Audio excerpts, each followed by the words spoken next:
폭풍의 언덕에 서 있는 듯한 이해운 바른정당 대표가 오늘 예정된 일정을 다 소화하고 있습니다. 정기국회 개회식도 그렇고요. 만찬의 의원들하고 만나서 자신의 논란과 관련해서 해명을 할 것으로 전해지고 있는데 국회에서 촬영이 된 이해운 대표의 모습이 어떻게 보이시나요? 근데 이제 이해운 대표 같은 경우는 뭐 본인이 빌린 돈이다라고 지금 이제 이야기를 하고 있는데 네. 여러 가지 지금 나오는 정황이나 또 그다음에 돈을 준 사람의 그 증언을 들어보면 네. 이 단순히 빌린 것인가라는 여러 가지 의혹들이 좀 제기가 되고 있어요.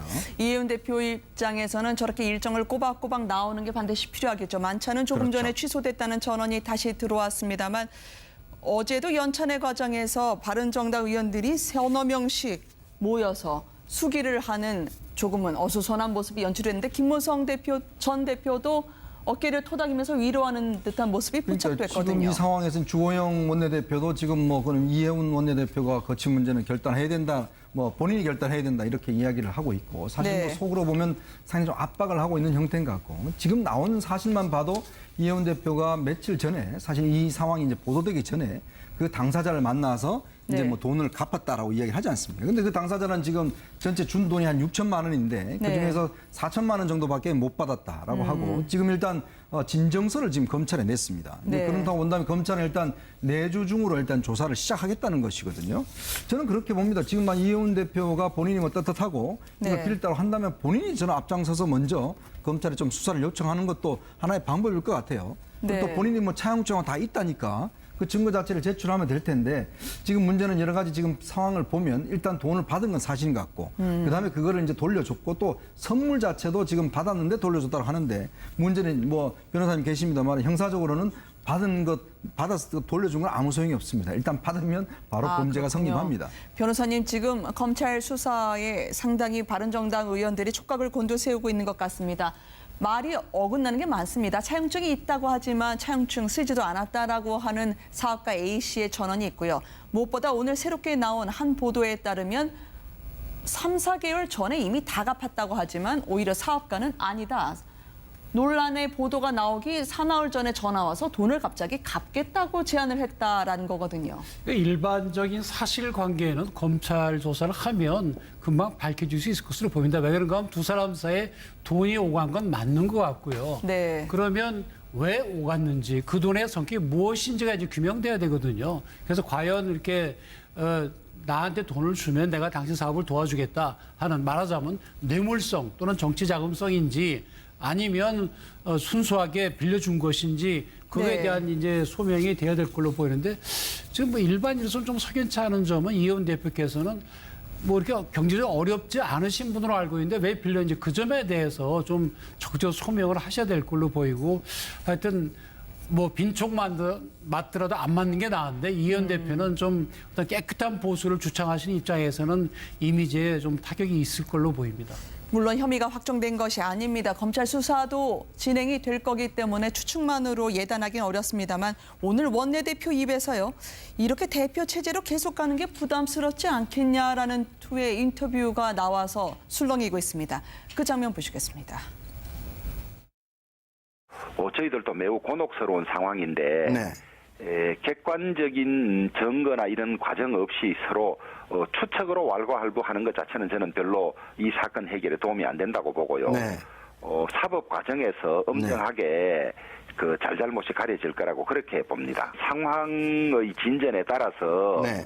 이 대표가 결심할 상황이고 네. 또 상황의 진전에 따라서 당원들의 뜻이 모아질 걸로 봅니다. 네. 이렇게 되면은요, 이해운 대표 입장에서는 백척간두에 서 있다고 생각할 수밖에 없겠습니다. 의원들이 이제 팔짱을 끼고 돌아서지 않을까라는 그런 의구심을 불러일으킬 만한 장면이었는데요. 무엇보다 많은 분들은 재산이 65억대, 일명 금수저면 금수저라고 불릴 수 있는 이해운 대표가 6천만 원, 그리고 몇백만 원대 가방이 필요하지 않았을 수도 있었을 텐데라고 의문을 제기하거든요. 본인은 뭐 당시 지금 사업가 이 A 씨하고 상당히 동거래가 있었던 그 자체가 지난 총선 직전에 네. 자신이 상당히 공천을 치열하게 공천 경쟁을 벌이고 있을 당시에 이제 코디나 홍보의 전문가라고 해서 지금 접근해 왔다는 거 아닙니까? 그러다 보니까 근데 공천 받는데 명품 가방이 그러니까 그 중요한 거예요? 받는 과정에서 코디를 하니까 필요한 가방도 있고 뭐 이런 것들을 소품을 갖다 주니까 아무 생각 없이 받았다는 것이죠. 네. 그리고 당장 또 본인의 그 이미지의 그 뭡니까 보강을 위해서 다른 여성 잡지 같은데 홍보용 기사를 내주는데 그분이 돈을 또 대주고 뭐 그런 과정에서 자연스럽게 엮여 들어간 것이 아닌가 하는 생각이고, 그리고 또 한편으로는 네. 이해운 그 의원 입장에서는 당시 상당히 또 뭐 자기 나름대로 또 경선이라는 공천이라는 그 과정에 혼자 거기 너무 몰두하다 보니까 그런 이 금품 문제에 대해서는 또 상당히 호의를 갖고 접근하는 사람이니까 거기 마음의 경계를 조금 낮췄던 것이 아닌가. 그럼에도 불구하고 앞서 말씀하신 것처럼 상당히 지금 국회에 지금 그 신고 재산이 60억대가 넘는 분이 뭐 500만 원, 600만 원 이런 식으로 그 돈을 찌끔찌끔 빌렸다가 또 갚기도 했다는 그 자체는 사실 일반인들이 들었을 때 과연 그것이 이해가 될 것이냐, 네. 좀 납득이 안 되는 부분이 있는 것이거든요. 그래서 만약 이 부분에 대해서 검찰이 이 지금 이제 공식적인 조사에 들어갈 거고 수사를 갈 것인데 여기서 만에 하나 이해운 의원에 대해서 만약 기소를 하게 될 경우에 네. 그 경우에는 아까 조호영 의원이 이야기했다시피 이 자신의 그 거취를 어떤 식으로 결정할 수밖에 없지 않을까 하는 생각입니다. 아마 제가 당헌 당규를 정확하게 바른정당이 당헌 당규를 정확하게 모르겠지만 아마 일반적인 경우는 지금 당원권 정지가 되면 당 대표직을 내려놓아야 되는 상황이 되기 때문에 그것은 이해운 의원뿐만 아니라 당에 미치는 영향도 그 후폭풍이 만만치 않을 것 같습니다.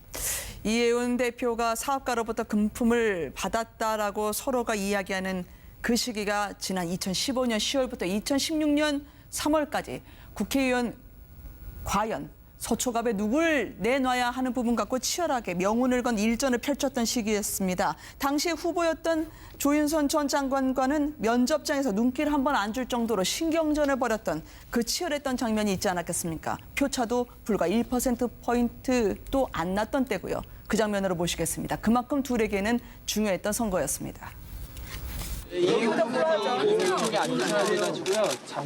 아니 원래 가나다 주식은 이렇게 앉는 구도가 아니기 때문에 저는 여기는 안 앉을게요. 구도가 앉는 구도가 지금 틀렸어요. 이거 여기 맞죠?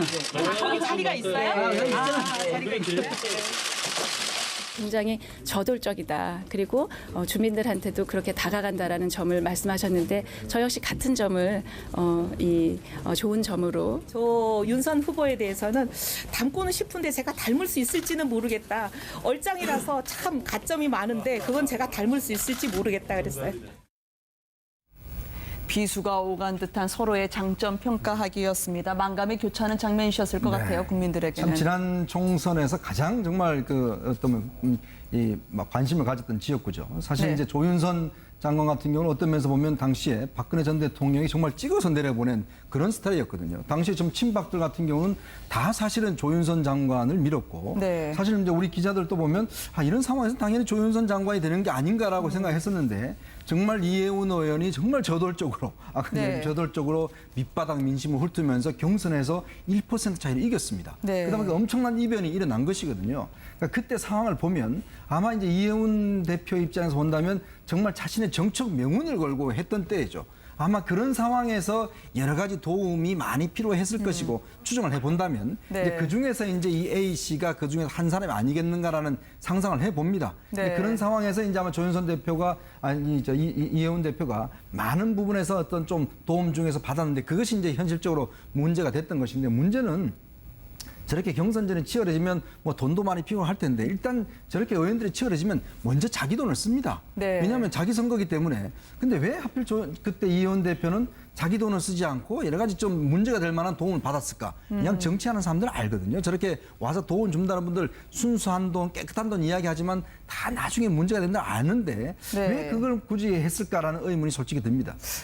무관해 그렇지만 관록이 있던 여성 정치인이었습니다만 친박이 미는 쟁쟁한 조윤선 전 장관 앞에서는 어쨌든 손길이 있다면 뿌리치기 어려운 상황이었을까요? 얼마나 절박했던 거였을까요? 지금 2015년도 10월이니까 2016년도 총선을 앞둔 상황이긴 했는데 지금 다들 얘기처럼 말씀처럼 몇백만 원 정도를 가지고 이렇게 갚았다가 다시 빌리고 이런 건 잘 납득이 좀 안 가요. 그래서 네. 굉장히 조심스러운 얘기긴 한데 그리고 검찰 뭐 조사를 하고 수사를 한다면 밝혀질 수 있는 문제긴 합니다만 양쪽의 주장이 다르니까 일단 그런 오히려 소액이기 때문에 네. 받고 또 갚은 다음에 또 이제 빌리면 나중에 안 갚을 수 있다라는 생각을 하고 좀 가볍게 생각한 게 아닌가 생각이 좀 들어요. 네. 정치인들 일반적으로 다 그렇지는 않겠습니다만 이 돈에 있어서 굉장히 좀 무감각한 것 같아요. 무딘 것 같아요. 아마 그러다 네. 보니까 이런 일들이 벌어진 것 같은데 누구의 어떤 그 주장이 맞는지 모르겠어요. 어쨌든 그런데 지금 이제 바른정당과 자유한국당의 통합 문제가 지금 나오는 시점이잖아요. 네. 보수 통합 얘기가 나오는데 게다가 지금 최근에 바른정당 대표 이해운 의원이 상당히 중도 개혁적인 발언을 많이 해서 상당히 그 주목을 많이 받았던 게 사실이었거든요. 그런데 네. 이런 이제 문제가 나오고 전반적인 여론은 이해운 대표에게 썩 그렇게 안 좋게 돌아가는 것 같아요. 검찰 수사와는 그렇습니까? 별도로. 네. 그렇다면 이제 리더십의 손상은 이미 왔다고 보여집니다. 그 주호영 원내대표 얘기도 아까 있었습니다만 그러면서 이해운 대표에겐 큰 정치적 위기다. 그리고 바른정당에게도 네. 큰 난관에 봉착했다 이렇게 볼 수가 있습니다. 네. 검찰에서는 어떻게 수사를 하게 될까요? 일단 배당을 오늘 할 줄 알았는데 미뤘거든요. 그렇겠죠. 뭐 오늘 사실 뭐 오늘 수사나 뭐 원리라 수사나 큰 차이는 없는 걸로 뜨거운 그게 감자라고 생각하는 건 아닐까요? 좀 더 좀 네. 이게 돌아가는 걸 좀 보면서 하겠죠. 그렇기는 하더라도 시간이 오래 걸리지는 않은 게 일단 뭐 진정서를 냈으니 진정서를 낸 그 여성 그 회장을 불러서 구체적인 조사를 상세히 할 것이고 그다음에 본인이 주장하는 여러 가지 증거를 내라고 하겠죠. 휴대폰에 뭐 감사하다는 문자가 왔더니 그것도 이제 증거로 할 것이고 또 뭐 네. 어느 뭐 기업의 뭐 부회장을 만나고 했다고 하니 그것도 네. 이제 첨부를 할 것이고 또 그런 그 기업의 그런 대기업의 임원들도 불러 조사를 할 것이고 그런 조사를 한 다음에 또 이혼을 부르겠죠. 네. 돈을 갚았다고 하니 갚았다는 증거가 있느냐, 송금을 했느냐. 아니면 어떤 방법으로 갚았냐 거기에 대한 증거를 내라고 할 것이고 그래서 네. 그런 걸 하게 되면 뭐 길지는 않을 걸로 보입니다. 사실 파악하는데. 알겠습니다. 네 분과 함께 짚어본 정가 소식이었습니다. 감사합니다.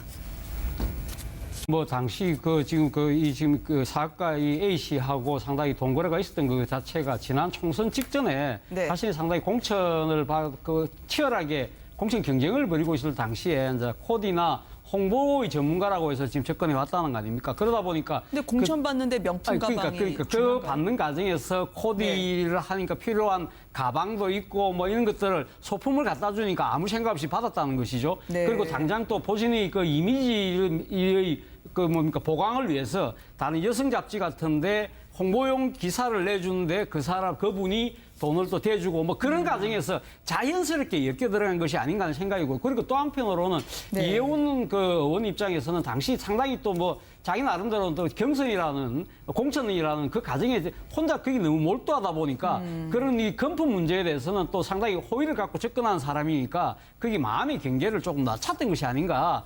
그럼에도 불구하고 앞서 말씀하신 것처럼 상당히 지금 국회에 지금 그 신고 재산이 60억대가 넘는 분이 뭐 500만 원, 600만 원 이런 식으로 그 돈을 찌끔찌끔 빌렸다. 폭풍의 언덕에 서 있는 듯한 이해운 바른정당 대표가 오늘 예정된 일정을 다 소화하고 있습니다. 정기국회 개회식도 그렇고요. 만찬의 의원들하고 만나서 자신의 논란과 관련해서 해명을 할 것으로 전해지고 있는데 국회에서 촬영이 된 이해운 대표의 모습이 어떻게 보이시나요? 근데 이제 이해운 대표 같은 경우는 뭐 본인이 빌린 돈이다라고 지금 이제 이야기를 하고 있는데 네. 여러 가지 지금 나오는 정황이나 또 그다음에 돈을 준 사람의 그 증언을 들어보면 네. 이 단순히 빌린 것인가라는 여러 가지 의혹들이 좀 제기가 되고 있어요. 이해운 대표 입장에서는 저렇게 일정을 꼬박꼬박 나오는 게 반드시 필요하겠죠. 만찬은 조금 그렇죠. 전에 취소됐다는 전원이 다시 들어왔습니다만 어제도 연찬회 과정에서 바른정당 의원들이 서너 명씩 모여서 수기를 하는 조금은 어수선한 모습이 연출됐는데 김무성 전 대표도 어깨를 토닥이면서 위로하는 듯한 모습이 그러니까 포착됐거든요. 지금 이 상황에서는 주호영 원내대표도 지금 뭐 그런 이해운 원내대표가 거친 문제는 결단해야 된다. 뭐 본인이 결단해야 된다 이렇게 이야기를 하고 있고 사실 네. 뭐 속으로 보면 상당히 좀 압박을 하고 있는 형태인 것 같고 지금 나오는 사실만 봐도 이해운 대표가 며칠 전에 사실 이 상황이 이제 보도되기 전에 그 당사자를 만나서 이제 네. 뭐 돈을 갚았다라고 이야기를 하지 않습니까? 근데 그 당사자는 지금 전체 준 돈이 한 6천만 원인데 네. 그중에서 4천만 원 정도밖에 못 받았다라고 하고 지금 일단 진정서를 지금 검찰에 냈습니다. 네. 그렇다고 본다면 검찰은 일단 내주 중으로 일단 조사를 시작하겠다는 것이거든요. 저는 그렇게 봅니다. 지금 이해운 대표가 본인이 뭐 떳떳하고 네. 이걸 빌렸다고 한다면 본인이 저는 앞장서서 먼저 검찰에 좀 수사를 요청하는 것도 하나의 방법일 것 같아요. 네. 또 본인이 뭐 차용증이 다 있다니까 그 증거 자체를 제출하면 될 텐데 지금 문제는 여러 가지 지금 상황을 보면 일단 돈을 받은 건 사실 같고 그다음에 그거를 이제 돌려줬고 또 선물 자체도 지금 받았는데 돌려줬다고 하는데 문제는 뭐 변호사님 계십니다만 형사적으로는 받아서 돌려준 건 아무 소용이 없습니다. 일단 받으면 바로 범죄가 그렇군요. 성립합니다. 변호사님, 지금 검찰 수사에 상당히 바른정당 의원들이 촉각을 곤두세우고 있는 것 같습니다. 말이 어긋나는 게 많습니다. 차용증이 있다고 하지만 차용증 쓰지도 않았다라고 하는 사업가 A씨의 전원이 있고요. 무엇보다 오늘 새롭게 나온 한 보도에 따르면 3, 4개월 전에 이미 다 갚았다고 하지만 오히려 사업가는 아니다. 논란의 보도가 나오기 사나흘 전에 전화 와서 돈을 갑자기 갚겠다고 제안을 했다라는 거거든요. 일반적인 사실관계는 검찰 조사를 하면 금방 밝혀질 수 있을 것으로 보입니다. 왜 그런가 하면 두 사람 사이에 돈이 오간 건 맞는 것 같고요. 네. 그러면 왜 오갔는지 그 돈의 성격이 무엇인지가 이제 규명돼야 되거든요. 그래서 과연 이렇게 나한테 돈을 주면 내가 당신 사업을 도와주겠다 하는, 말하자면 뇌물성 또는 정치자금성인지 아니면 순수하게 빌려준 것인지 그거에 네. 대한 이제 소명이 돼야 될 걸로 보이는데, 지금 뭐 일반인으로서는 좀 석연치 않은 점은 이혜원 대표께서는 뭐 이렇게 경제적으로 어렵지 않으신 분으로 알고 있는데 왜 빌렸는지 그 점에 대해서 좀 적극적으로 소명을 하셔야 될 걸로 보이고, 하여튼 뭐 빈속 맞더라도 안 맞는 게 나은데 이혜원 대표는 좀 어떤 깨끗한 보수를 주창하시는 입장에서는 이미지에 좀 타격이 있을 걸로 보입니다. 물론 혐의가 확정된 것이 아닙니다. 검찰 수사도 진행이 될 거기 때문에 추측만으로 예단하기는 어렵습니다만 오늘 원내대표 입에서요. 이렇게 대표 체제로 계속 가는 게 부담스럽지 않겠냐라는 투의 인터뷰가 나와서 술렁이고 있습니다. 그 장면 보시겠습니다. 저희들도 매우 곤혹스러운 상황인데 객관적인 증거나 이런 과정 없이 서로 추측으로 왈가왈부하는 것 자체는 저는 별로 이 사건 해결에 도움이 안 된다고 보고요. 사법 과정에서 엄정하게 그 잘잘못이 가려질 거라고 그렇게 봅니다. 상황의 진전에 따라서 이 대표가 결심할 상황이고 또 상황의 진전에 따라서 당원들의 뜻이 모아질 걸로 봅니다. 이렇게 되면은요, 이혜훈 대표 입장에서는 백척간두에 서 있다고 생각할 수밖에 없겠습니다. 의원들이 이제 팔짱을 끼고 돌아서지 않을까라는 그런 의구심을 불러일으킬 만한 장면이었는데요. 무엇보다 많은 분들은 재산이 65억대, 일명 금수저면 금수저라고 불릴 수 있는 이혜훈 대표가 6천만 원, 그리고 몇백만 원대 가방이 필요하지 않았을 수도 있었을 텐데라고 의문을 제기하거든요. 본인은